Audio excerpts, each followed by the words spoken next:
Hello, everyone, and welcome to yet another episode of our very casual rock and metal interview series, in which we are going to talk to the frontman of the legendary power metal band from Italy, Rhapsody of Fire, the singer Giacomo Voli. And as always, Giacomo is going to answer the questions you asked, and therefore make sure to sign up both on YouTube and Instagram to not miss out on the future interviews and be part of the community. Here you go.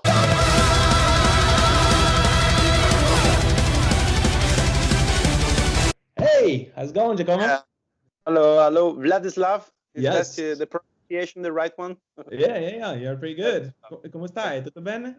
Bene. Ah, sei italiano anche? No, I'm actually Ukrainian.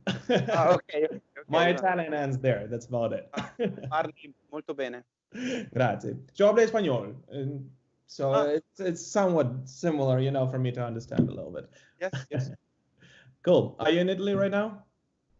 Yeah, I'm at home in nearby Mantova. If you know it, it's a city nearby Verona in the south part of. So in north of Italy, yes. But I'm at home. Yes. So how is the situation there right now in Italy? We heard a lot of disturbing news. Now it looks like it's getting back to normal step by step. How's it going? Yeah, it's the first day that there is the government says that it's okay if we go through the regions of Italy because I'm in the worst part of Italy. I'm in Lombardia. Yes. And so the problem here was so great. So from today we can pass through regions in Italy, and so I think I'm thinking about to go in Emilia Romagna, where my parents are, and so after 3 months I will check them and will meet them. Visit them for the first time. Yeah, it's pretty scary what is going on in the world overall. With the coronavirus, everything that's going on in the United States and all over the place. It's pretty scary. I think it's worse for the United States. Absolutely, absolutely, yeah. So what keeps you sane these days, right? That you're locked up at home like me and the rest of the world are. You and the band, what are you guys up to? We are working, if you were talking about Rhapsody of Fire, we are still working and already working on the new album. So I almost finished all the writing of the lyrics of the new record. And so we are, programmed, if I can say that, with the vocal records in July. Yeah. So I have an entire month to work to other projects and to finish my lyrics, and then we continue recording. And I think we have to go to some shows in Russia in July, or if I don't remember bad. If those are not going to get canceled, who knows?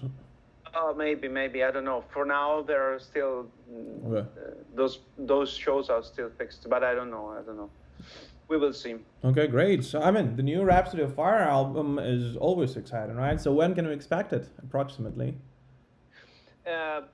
Obviously, we will continue to talk about this Nephilim Empire saga, and I don't know if I can say so much details because there are for sure. We will continue to talk about this. Hero, not hero. I don't know how to say because this hero is named Creel, and it's like a kind of henchman for this Nephilim. And so in the next album, for sure, we will discover many things about this story, and we will try to explain a little bit more what is happening in this fantasy story. This is great. So it is going to be a natural continuation of the previous record and part of that saga, larger saga. That's great to hear. What about musically? Are you guys going to experiment, or it's going to be classical Rhapsody that we all know? Well, I think it's both of these things, because we have to consider we have a story, and so there is a story under the name, so we cannot change radically the genre and the way to play our music. But there are some experimentation, obviously, in talking about the melody and even the story. The story, I think, is the most important thing, because even if it's a saga, it's a new one, and so saga. And so I think that the most part of this experimentation is in the story, because we have to convince people, but they are still convinced with the first one, and so I hope that even the second one will be as great as the first one. And musically, I don't know, I really like it, and I really love the way that Roberto plays and creates his guitar stuff, and then the way that Alex work on that stuff. And so I really love the way they produce and they write music. And so I cannot, it's my son, even my son. And so I think that people will understand that we are trying to conserve that kind of tradition and to go on with the new saga and new stories. That's great to hear. So, I mean, it's been a year now since you released The Eighth Mountain, right? Even a little bit more already. If you look back, you just said that you love, the way they compose and everything, and you guys work together. Would it change anything, or do you think it's, has your perception of the first, album after joining Rhapsody of Fire has changed after, a year or so, or you wouldn't change a thing? No, it's good, and I think it's good because we already knew that there was still a way to make the things go better. Okay, you know what I mean? That it was the first album for me where I was the writer. Okay, so it was the first experience for me in writing the lyrics. So this is the next one, and I'm trying to get things better and better. And so I think this one is better than the previous one for the kind of lyrics I written. So no, you did a great job for the first time. You did an amazing job. Yeah.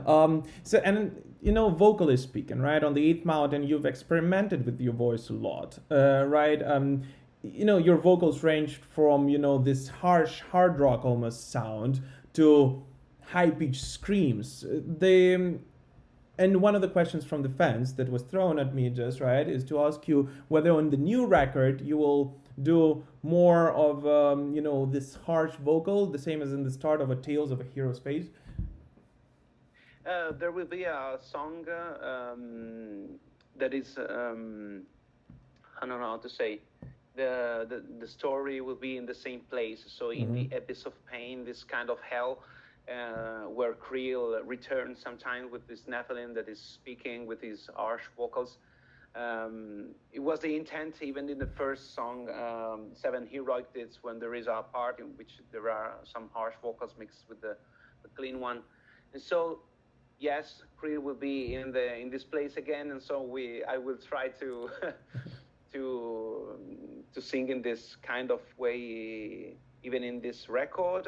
And it's a natural thing for me because I really love the movies and the cinema, and so I'm the acting, and so I think about music and this kind of music as it is a theatrical thing. And so when I sing, it's like to speak and to act, giving life to these people and characters. And so it's a natural thing for me. I don't really think a lot about it. Maybe Alex thinks more of that because he said, I want a song with this kind of voice and this other one with this kind of voice. And so he think a lot about this because he want to do some different things on the album. So so the songs are not all the same, you know what I mean?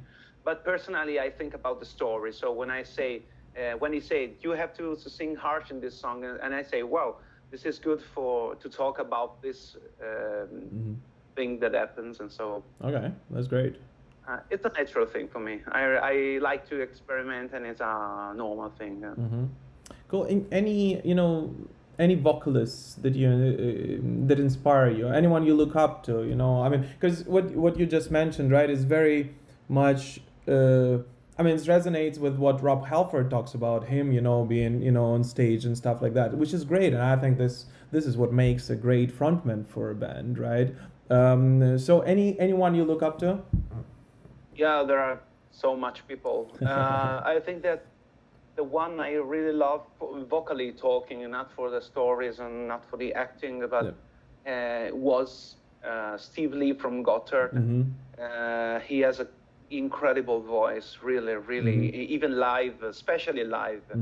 So I know we are talking about hard rock, melodic rock, but he was a great singer anyway. So I really love him.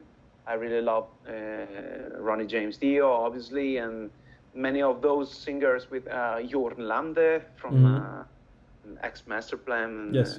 Project Apantasia. And so I really have a lot of singers that I love. On top of them, maybe there is Freddie Mercury, just because he was an actor too. So if you know what I mean, he was trying to give all of his emotions in the music. And so I'm trying to do the same thing with my music, even if I'm different, I think. Because I have also some tribute of Queen in acoustic versions, and I participate in many Queen tribute, but I saw that on Facebook. Yeah, similar. That's very cool. Yeah, nice. And I assume you had literally no problem with hitting the stage for the first time with Rhapsody of Fire after you've had so much stage experience before that, right, with the band and the voice and stuff. Do you think The Voice, the TV show, right? I mean, has it helped you, with the transition to Rhapsody? Yeah, the experience is always important. Maybe the most important part of my experience was with in the theater. So I didn't have so much this big experience with big companies, but I did musical too. And so this was important for the presence on stage and the way to act in front of the people. It was a really great hand to afford and stay in front of those thousands of people sometimes. And so this was important. And the other experience too. So singing in tribute bands and cover bands and was important too. Yes. Everything is important when you have to face those kind of situations. So. And after 3 years after joining Rhapsody of Fire, I assume that you've known the band before, most likely listened to their stuff before. And do you have a favorite track to play now? Do you have anything that is your favorite moment, on stage? Then you're like, oh, this track is hidden. This is my thing. So I'm a romantic people. So I'm so romantic, and I think that my favorite moments, despite of what the people can think, I like all the energy moments. So when Amor Assault comes in and Dawn of Victory, obviously I see people that are so enthusiastic, and I am too. But I'm so romantic, and so when the ballad comes in, especially the Magic of the Wizard's Dream was one of my favorites, absolutely. And so I really feel myself in a good mood because I really love this way and this moment. There are small moments because sometimes it's one or two per shows, and so not so much because the ballad is a soft moment, romantic moment. But I really love the way that metal bands like Rhapsody of Fire or Scorpions or other metal bands are so soft and so emotional when they write ballads. And so this is a good moment for me because all the tension, all the energy quiet down, and I can say, I'm this too. I am an emotional guy too. And so this is a great moment for me. Nice. This is good. Maybe you can share one, crazy or very, interesting story that you cherish from, live performances with Rhapsody. Just something. There are many of them. I don't know. Just one. I'm conscious of your time. I'd be happy to hear a lot of them, but I'm conscious of your time. Sorry. I don't know. It's always a great pleasure, and maybe the most strange thing is the show must go on, and so sometimes when you feel bad or you have some problems with your stomach, you have to still continue. So that was one of the worst moments for me during the first tour with Orden Organ. And so but it's a more funny thing that so I had to go on even if I was sick, and so I don't know. I really loved the moment where we was opening for Iron Maiden and Manowar. So these two moments was very important for us and for me especially. And so for now, these moments was very good. And the other one for sure was when it was my birthday. And we did a show during my birthday in the 3 of November in 2017, I think, or 18. I don't remember precisely, but it was a great moment because it was like a party for me, doing what I like to do, and so it was a special moment. In all reality, right? I mean, I assume that you're Miss Turin already, and you want to hit the stage, and everyone wants, right? The entire world is very much anticipating, the comeback of the live shows. But in all reality, when do you think we will go back to normal, and will we even, in the nearest future? Especially talking about the live shows, right? Because I mean, bands continue releasing albums, but for me personally, right, I mean, rock and metal is very much of a live show experience, right? I mean, one thing is to listen to it digitally or on vinyl. I'm a huge vinyl collector, right? And the other thing is, go and, experience this energy on the crowd. So, I mean, here you go. I mean, when and if we will come back to normal?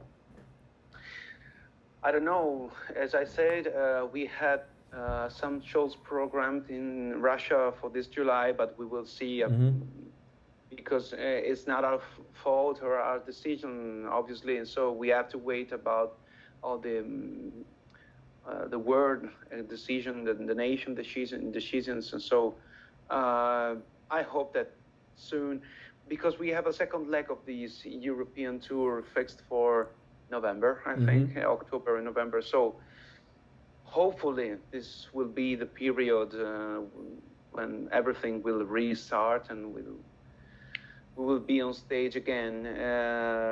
But until now, we have to wait and we have to work at home. I don't know. I think that many things will change about people, about the crowd, because for sure they will have to wear a mask maybe, or there will be some restriction about the number of the people that can participate at the show. I don't know. It's about the organization and the promoters. This is not our decision, unfortunately, because it depends from us. Obviously, we will on stage tomorrow. I'll see you tomorrow. Right now.